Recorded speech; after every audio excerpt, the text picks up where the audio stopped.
Larry Bird is built different. The man dropped 47 points, 14 rebounds, and 11 assists with his left hand, as well as the game-winning basket. This is one of the many remarkable moments that defined Larry Bird's career, and this is only the beginning. Larry accumulated 30 points, 12 rebounds, 10 assists, 9 steals in only 3 quarters. Larry was only 1 steal away from a quadruple double, and he didn't get it. His team was already up by 24 points, and he did not feel the need to chase numbers since they were up by so much. Larry states himself, "I did enough damage already. Why go for it when we're up by 30? Larry Bird also won the MVP 3 times in a row. And no, don't tell me that Larry Bird played in a weak era. I understand that players in that time were not dribbling like Kyrie Irving or pulling up from the logo, but all the players in that era were still hoopers. During Larry's reign,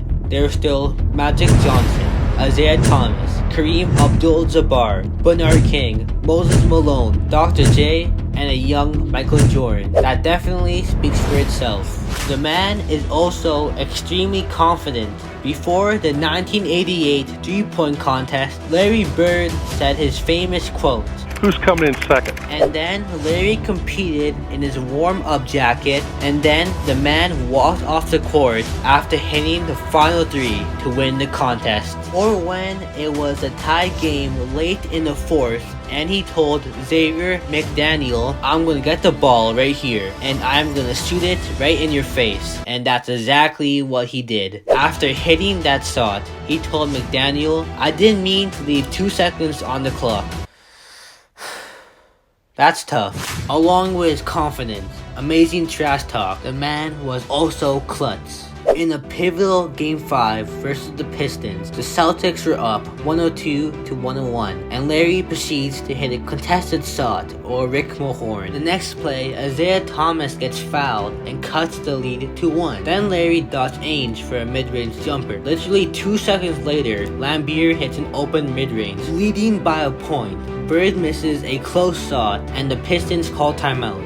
Zeke then connects on a crucial shot, and the Pistons now lead by 1. After that, Bird gets blocked, and then the ball goes out of bounds off of Boston. And then... Now there's a steal by Bird. Underneath the DJ, lays it in. Right at 1 second left. That play won them the game, and he went on to win the series.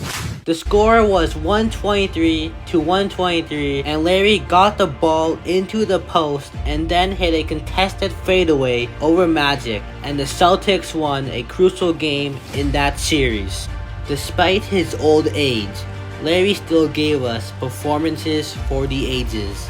In 1991, Larry Bird only averaged 19.4 points, but even though he was plagued with back injuries, he still couldn't be stopped. In Game 5 of the first round, Larry left the game early due to an injury. After his early departure, the Celtics needed a spark. Larry then returned to the game and dominated. He finished the game with 32 points, 9 rebounds, and 7 assists, and the Celtics won 124 to 121.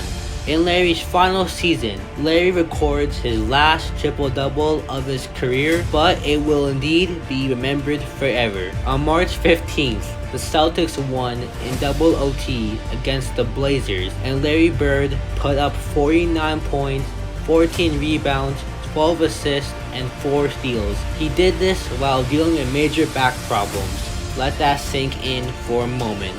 Even though Larry is not in his prime, he is still him. His demeanor, confidence, and great performances are all essential components of superstardom. However, the aspect that puts Larry on Mount Rushmore and above most players is that he is a winner. In 1981, he vanquished Moses Malone, Calvin Murphy, and the Rockets in 6. In 1986, he defeated the Rockets again in 6, but this time they're led by Ralph Sampson and Hakeem Olajuwon. His legacy-defining moment was facing the Showtime Lakers in the 1984 NBA Finals. That Lakers team consisted of Kareem, Magic, James Worthy, and older Bob McAdoo and Jamal Wilkes. They were stacked with Hall of Fame talent.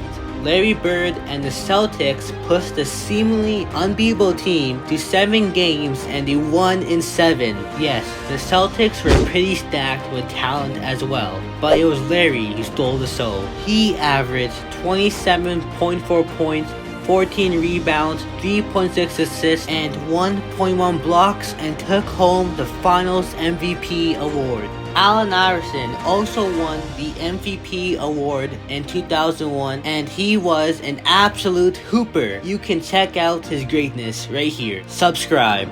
I don't have really no direction of the ball. I don't really know where it's going to go. It's more of a throw.